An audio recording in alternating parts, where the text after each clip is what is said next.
Chapter 4. At 6 in the morning.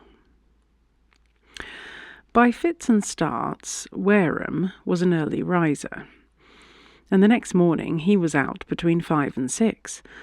By that time the sun was high in the heavens, dews were dried, life, insect and plant life, was in eager movement.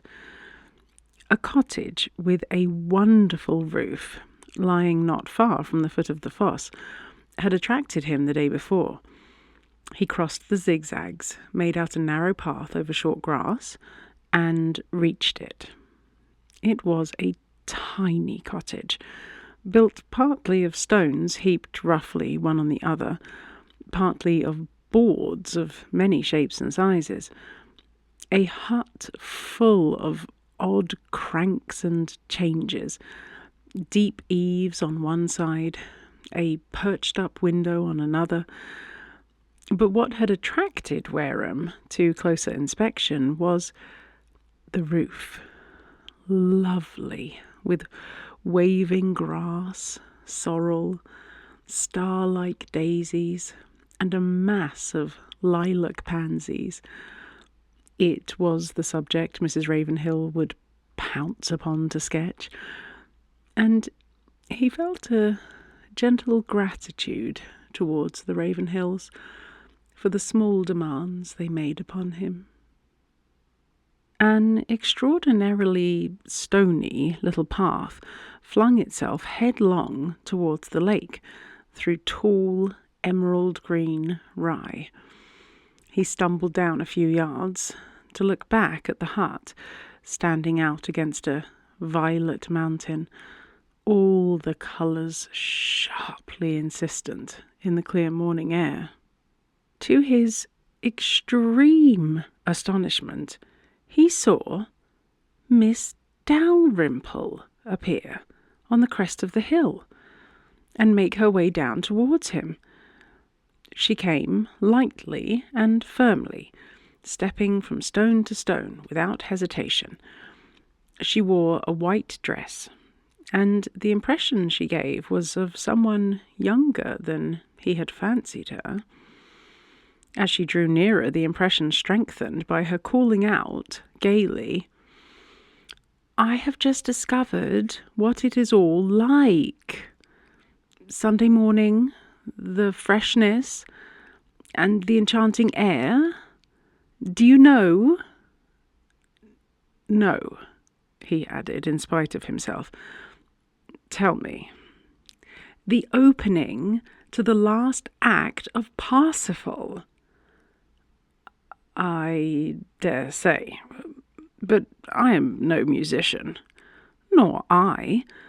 But I suppose one need not be a painter to be reminded of a picture. However, I did not come after you to talk about Parsifal." She stood in the narrow pathway, looking down upon him, and spoke with extreme directness. "I saw you from the window, and as I wished to say something, I followed." He bowed. She looked beyond him.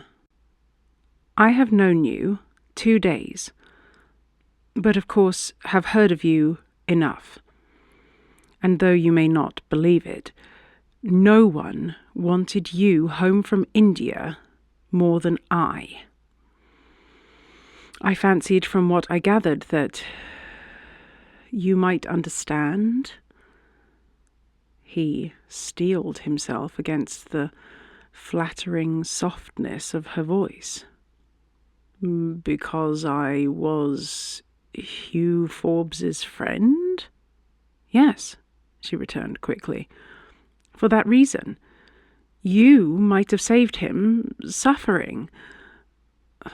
For I am afraid he has suffered." "You are afraid?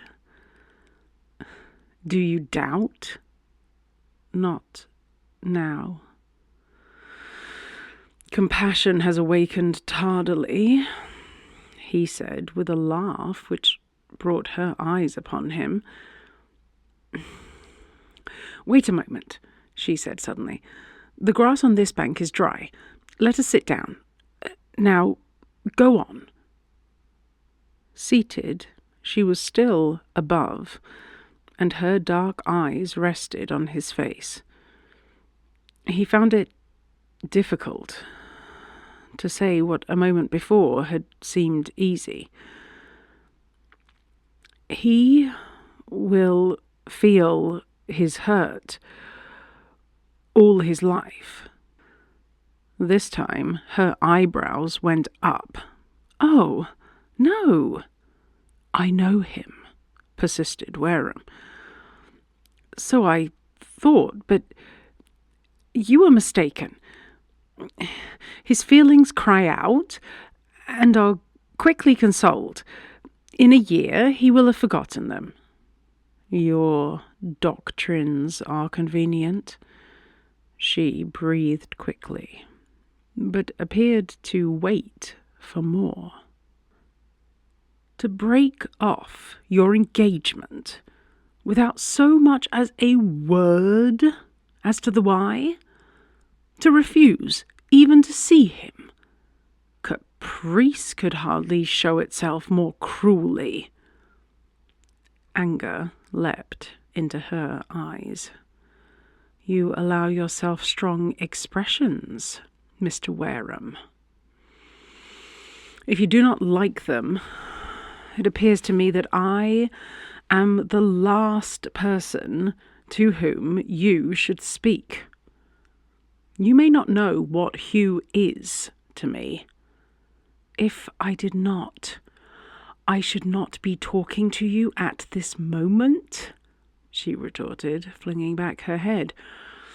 Should I discuss the subject with an indifferent person? It had been good to him to feel the impetus of his own anger. He courted, encouraged it.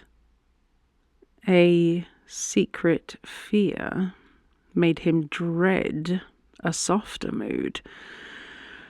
He kept his eyes upon a butterfly, balancing itself on an ear of rye. As he did not answer, she went on. Taking it from your point of view only, for I suppose you would be incapable of a broader outlook, do you consider a lingering end more merciful than one which is short and sharp? I have never for a moment regretted the manner of the doing. You have regretted something, said Wareham quickly, recognizing that she laid a scarcely perceptible stress on one word, and beginning to think that she intended him to undertake the mission of reconciliation. A drag of reluctance he believed to belong to disapproval. Perhaps, she said, with hesitation. Isn't it a little late? It struck him that his question had an offensive air, but she appeared not to have heard it. She was looking beyond him at the glowing lake and the mountains which bordered the green waters. I am ready to own that I was to blame, she went on, still slowly. But I shall always think that he ought to have understood. What? What can't be put into words.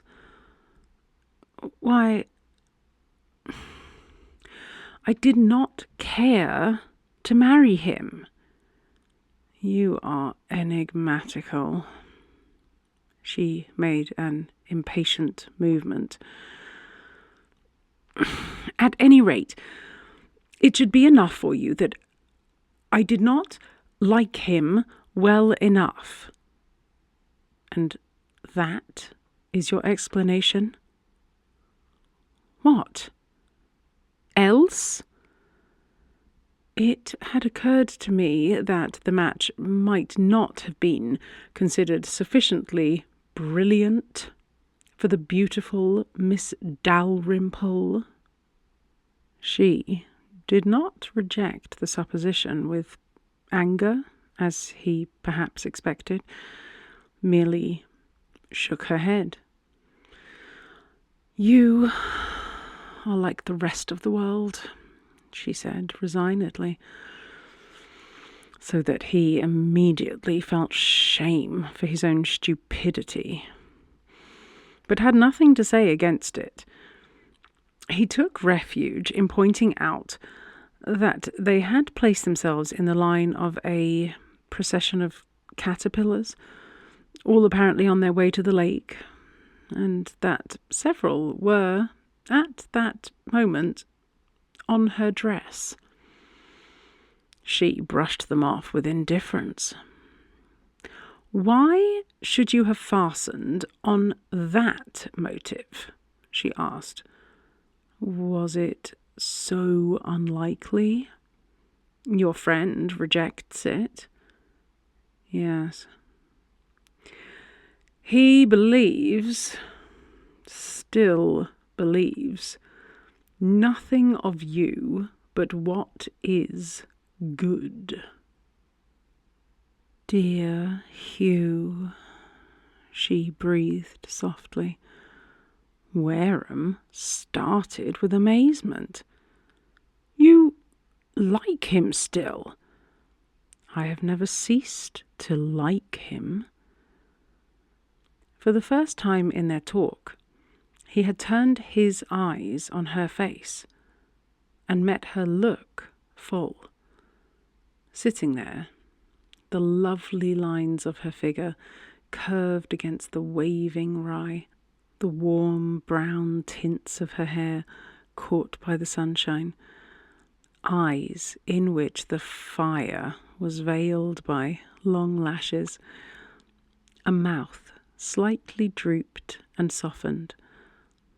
All this close to him, and seen in the divine freshness of the young day, sent an intoxicating throb of delight into his heart. Clinging to a bending purpose, he stammered, Then I shall not marry him. Make him understand this. He looked away, closed his eyes, reckless whether she saw the movement or not, only conscious that the momentary madness had passed. It sharpened his voice as he said, Do not expect me to succeed. I told you that you were enigmatical, and I repeat my words. Nothing that you have said alters the cruelty of dismissing poor Hugh in the sudden and unexpected manner you adopted. She rose, without at first speaking, but stood in the same place until she said, slowly, Perhaps. But it was difficult to act. The words that were on his lips seemed glued there. By an effort, he succeeded at last in bringing them out. May I tell Hugh to hope? Oh, no, she said composedly.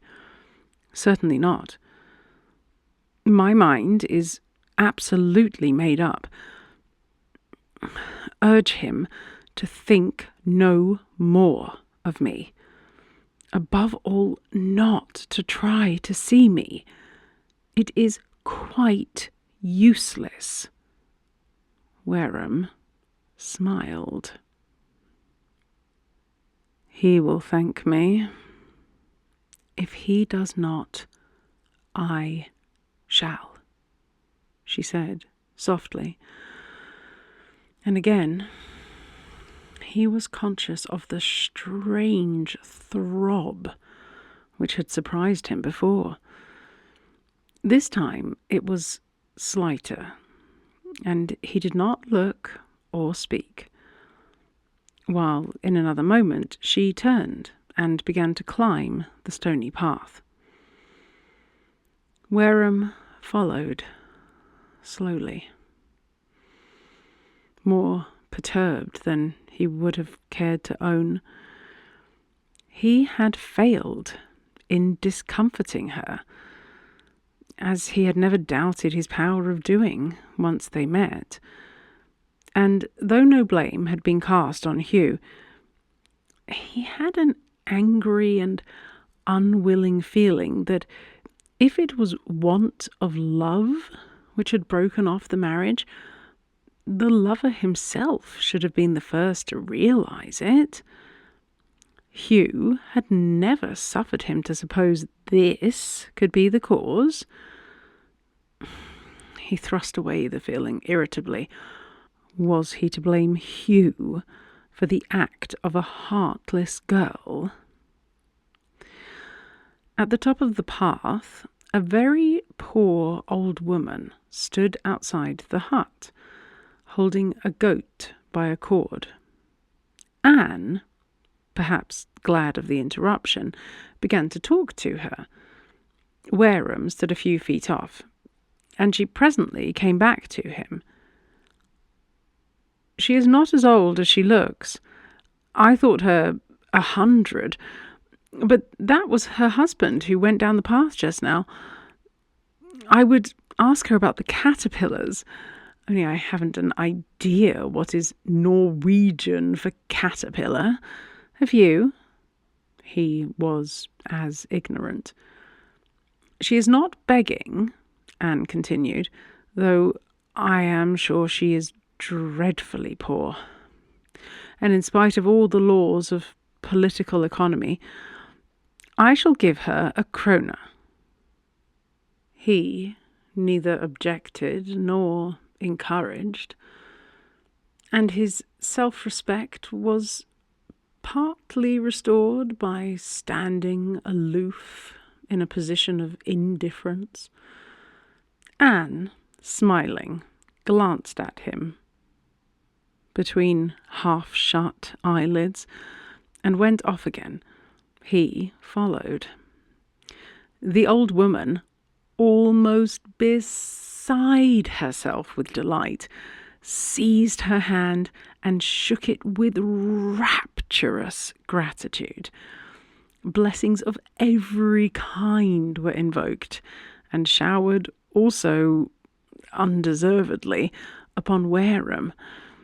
Then she made vigorous signs that Anne was to stay where she was, while she herself hobbled into the hut. "What is to follow?" asked Wareham. Anne shook her head. "I shall certainly wait and see. What can come out of that poor little place?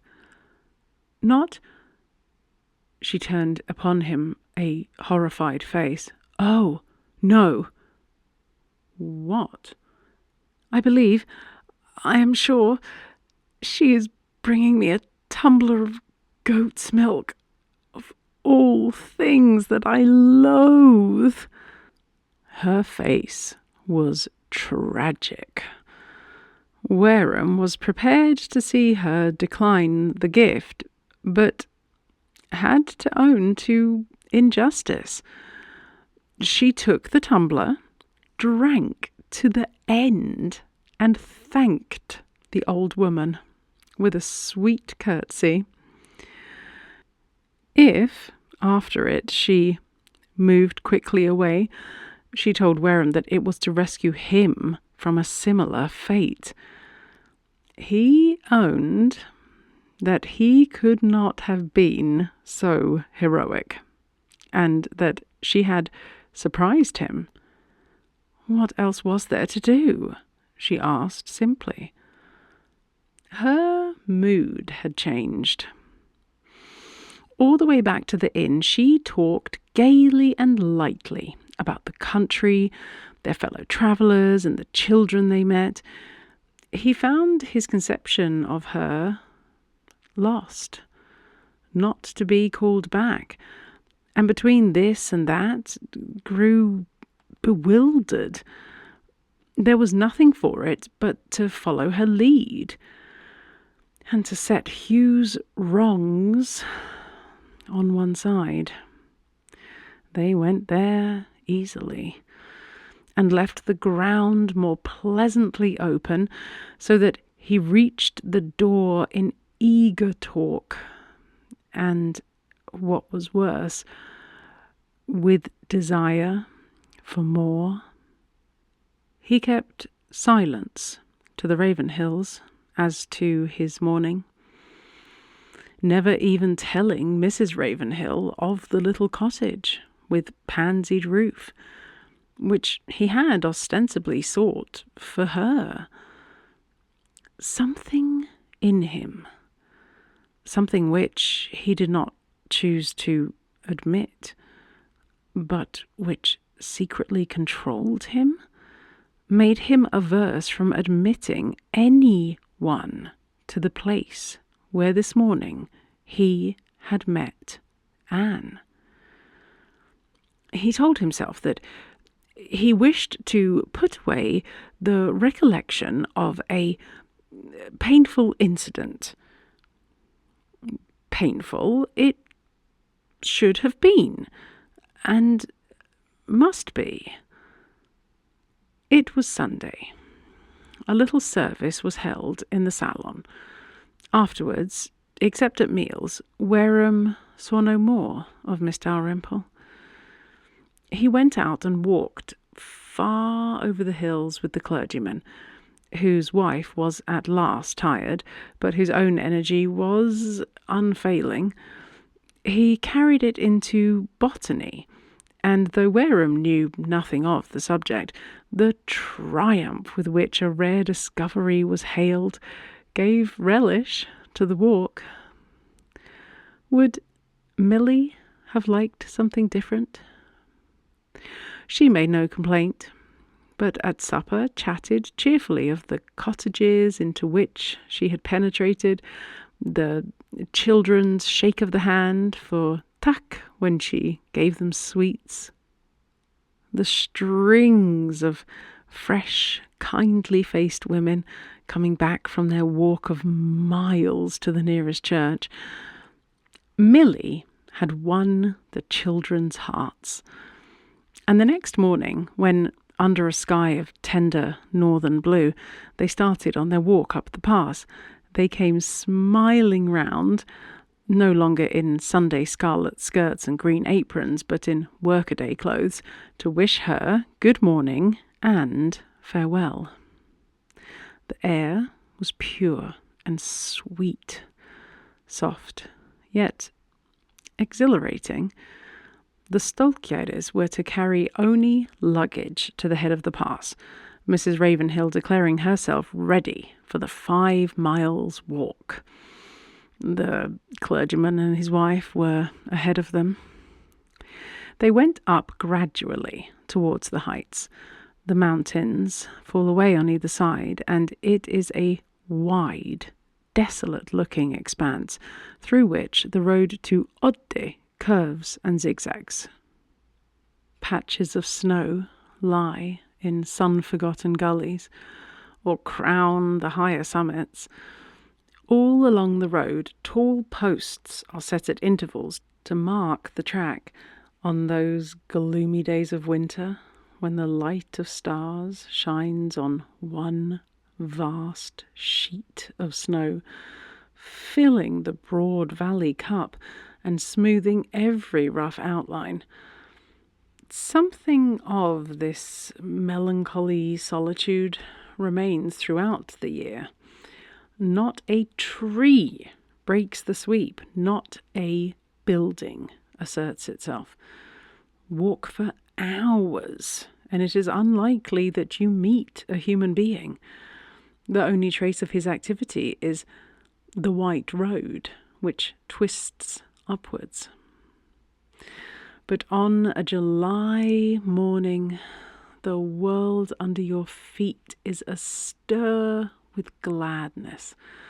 The springy turf is starred with myriads of tiny flowers. Shrubs of the dwarf cornel peep at you with white, brown-eyed blossoms, and the boggy land through which melting snows are making their way feed the bright green succulent winter chickweed or the delicate bells of the false lily of the valley. And it was across this beautiful upland world, making shortcuts from zigzag to zigzag, that Milly, as young as the summer and as happy, went her way. Young Grey had, without deliberate arrangement, become a sort of hanger-on of the party, and he was here.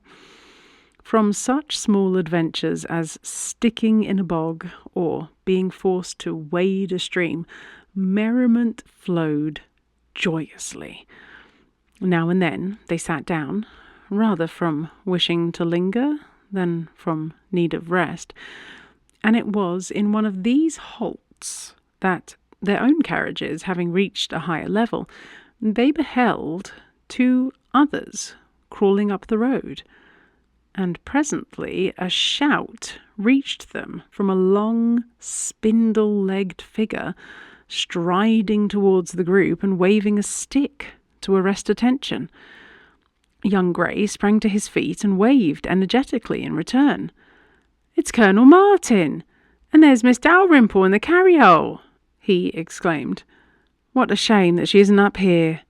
He was darting off, when reflection brought him back with, "You don't mind my trying to persuade her to come with us, Mrs. Ravenhill?" "How should I?" "By all means, persuade her."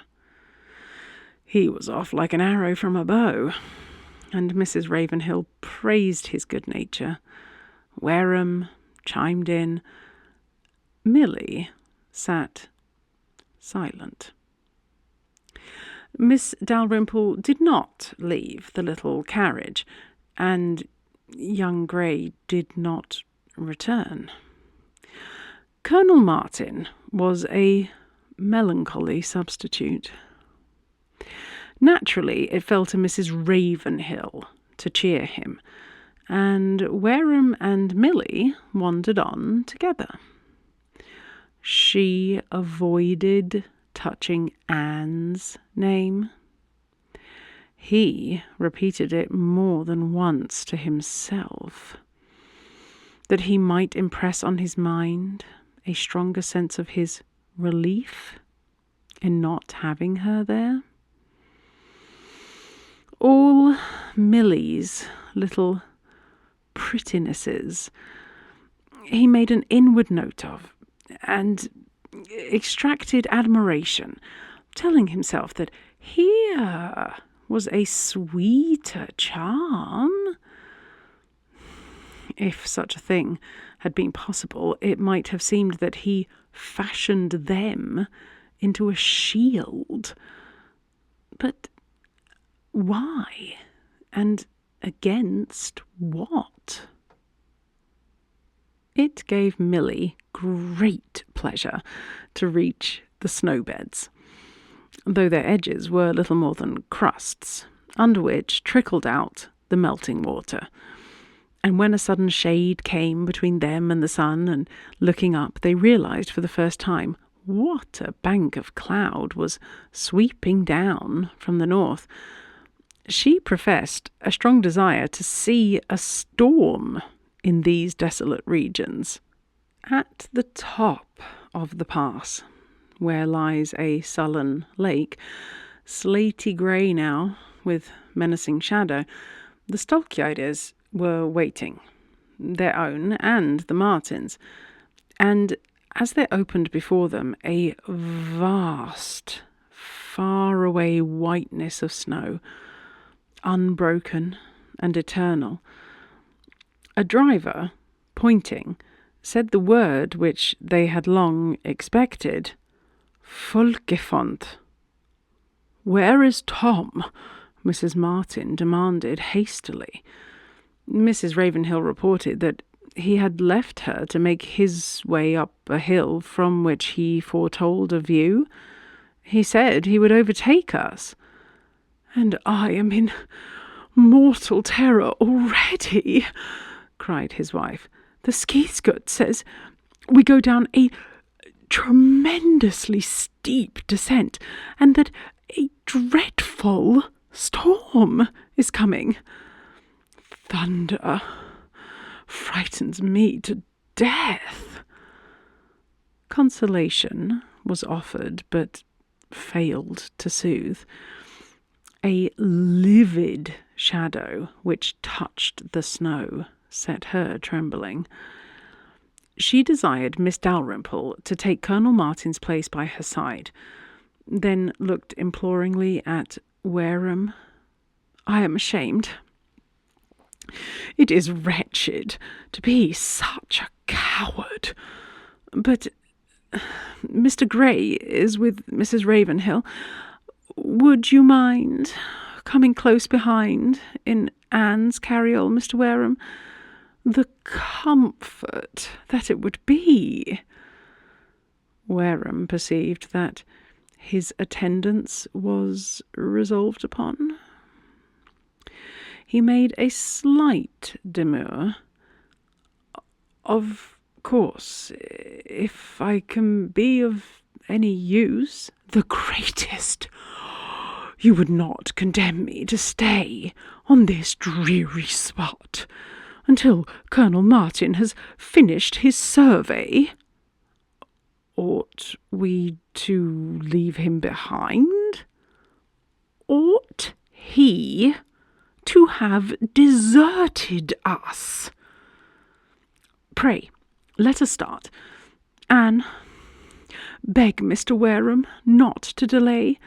There, I am sure I heard thunder." "One moment." Wareham made a quick step to where Milly stood, a little aloof. "You bear?" he said, in a low voice. "Are you alarmed?" If there was effort, Milly did not show it. She said, cheerily, "Not in the least. The woman is absurd, but I suppose one must humour her. Of course. Besides, as she says, we have Mr. Grey. Why couldn't she appeal to him?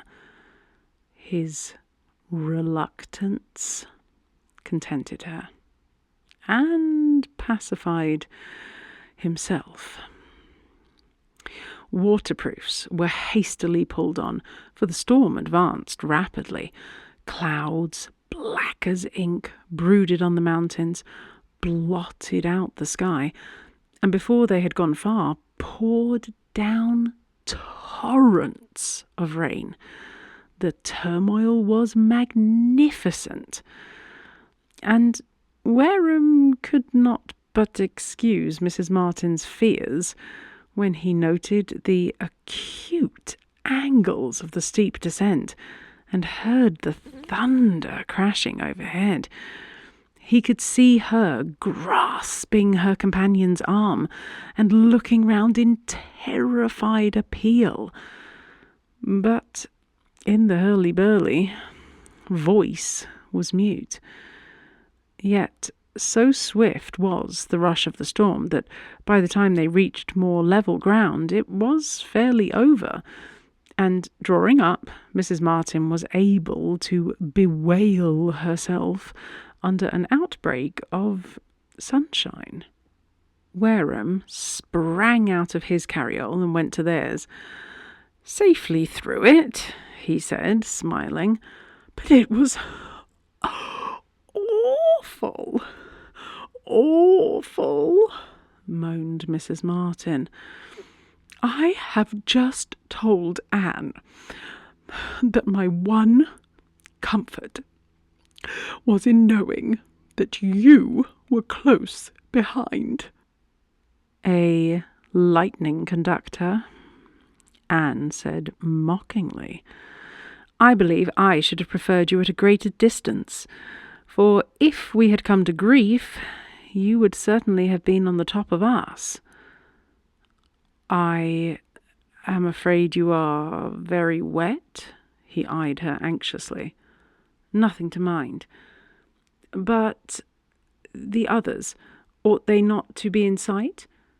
He felt a twinge of shame. "I think they ought. I will go back and see."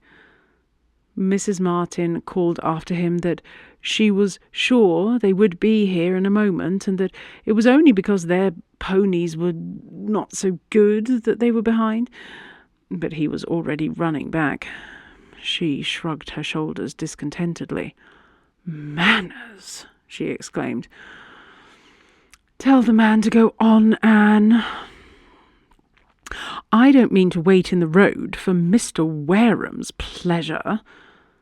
Anne said coolly, "Why should you? Besides, he belongs to them." "Belongs? Nonsense.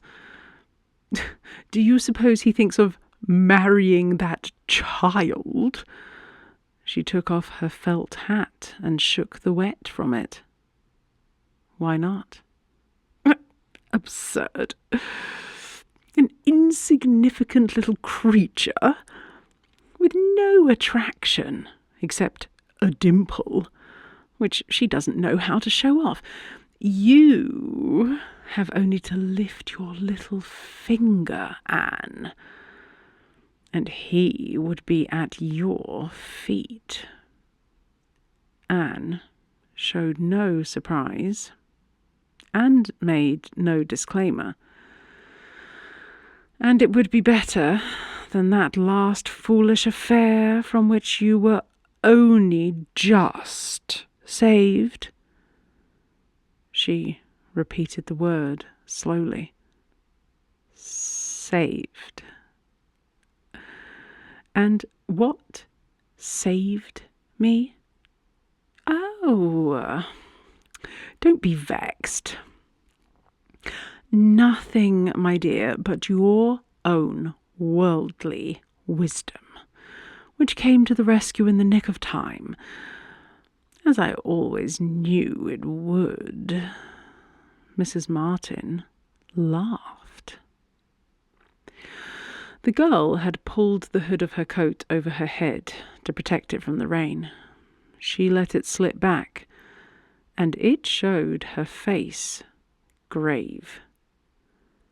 "Why must you all talk of my worldly wisdom?" she exclaimed. "Am I so hateful that you can't give me credit for a good impulse?" "Oh, I think you have impulses." "It was no doubt an impulse which landed you in the entanglement to which I was referring. But then, happily, you retract in time.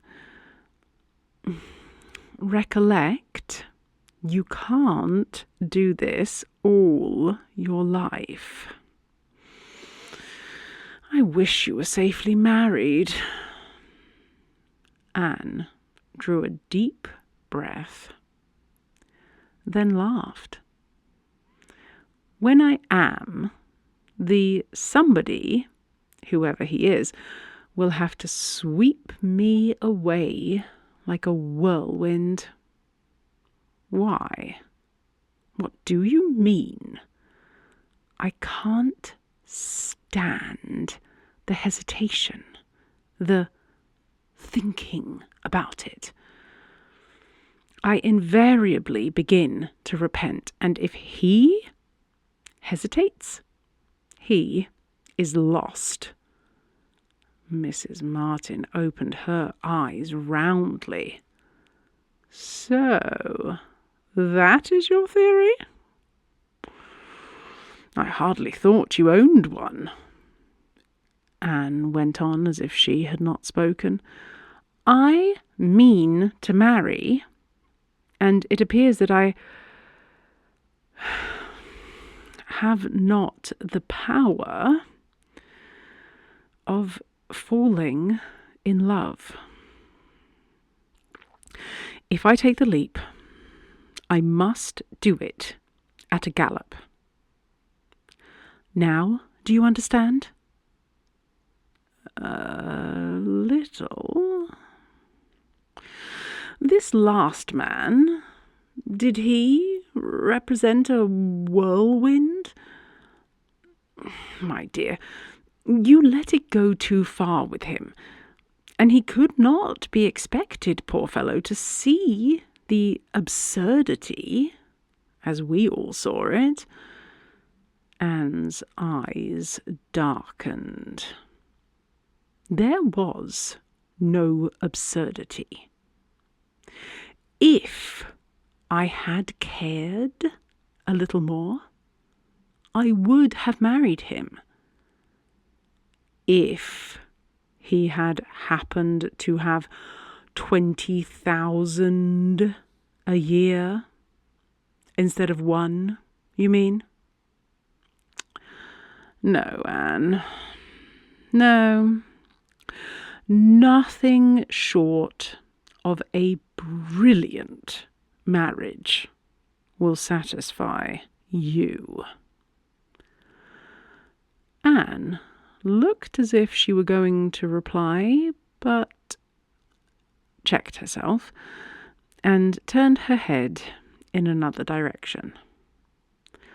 Mrs. Martin yawned.